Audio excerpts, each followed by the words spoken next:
Personal medicine వస్తా ఉంది. రేపు రాబోయే రోజుల్లో పర్సనల్ ఫుడ్ ఏం తింటే ఏ డిసీజ్ క్యూర్ అవుతుందో అది తొందరలో రాబోతుందని మన రైతుల సోదరులు చెప్పినప్పుడు చాలా సంతోషం వేసింది. ఇది వాస్తవం కూడా. Food as a medicine, farm as a pharmacy. మనం దీన్ని ప్రాక్టీస్ చేయాలి. పొలమే ఏదైతే ఫార్మసీగా ఉండి అక్కడ పండించే పంటగాని మనం తింటే ఇంకా మెడిసిన్స్ తినే పని లేదు, హాస్పిటల్ పోయే పని లేదు. అది తొందరలోనే వస్తుంది.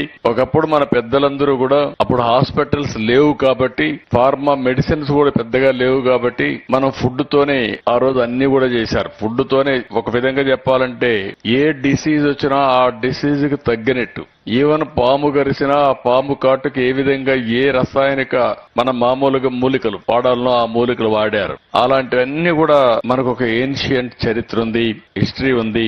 ఈ రోజు మళ్లీ దీన్ని నేచురల్ ఫార్మింగ్ ని నేను అయితే లాస్ట్ టైం వచ్చినప్పుడు దీని మీద చాలా పెద్ద ఎక్సర్సైజ్ చేశాం. మేము ఆ రోజు విజయ్ కుమార్ గారు మా secretary, agriculture secretary Vijay Kumar గారి కూడా ఒక రాజకీయ చరిత్ర ఉంది. మీకు చాలా మంది తెలుసో లేదో గాని వాళ్ళ తండ్రి కేంద్రంలో మంత్రి పెండేకంటి వెంకట సుబ్బయ్య గారు. ఆయన పనిచేస్తా ఉన్నప్పుడు నేను నేచురల్ ఫార్మింగ్ కి పాలేకర్ని పిలిపించి మీటింగ్లు పెట్టడం మొదలు పెట్టాం. ఆ మీటింగ్లు పెట్టినప్పుడు 3 రోజులు క్లాసులు పెట్టేవాళ్ళం. తెలంగాణ, ఆంధ్ర, వేరే రాష్ట్రాల నుంచి డెలిగేట్స్ వచ్చేవాళ్లు. చాలా ఎలాబరేట్ గా ఎడ్యుకేట్ చేసేవాళ్ళం.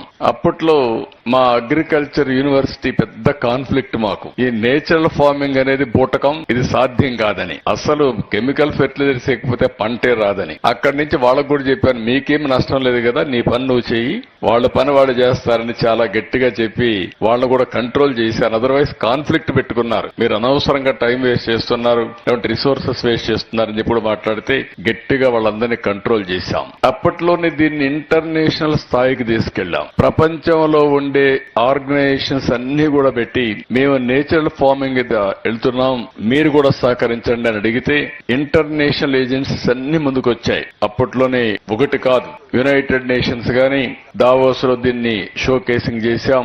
ఈ విధంగా FAO గాని ఈ విధంగా 1-2 కాకుండా international funding agencies, health organisations అన్ని కూడా ముందుకు తీసుకొచ్చాం. అందరూ కూడా దీనిపైన చాలా ఇంట్రెస్ట్ చూపించారు. తర్వాత రిటైర్ అయ్యారు మా విజయ్ కుమార్ గారు.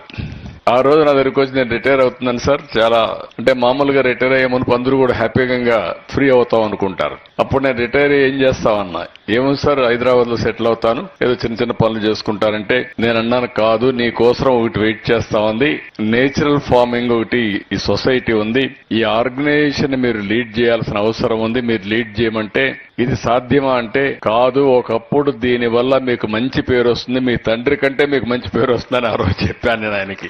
ఈ రోజు ఎంజాయింగ్. వాళ్ళ తండ్రి రాజకీయం చేసి మంచి పేరు వచ్చింది.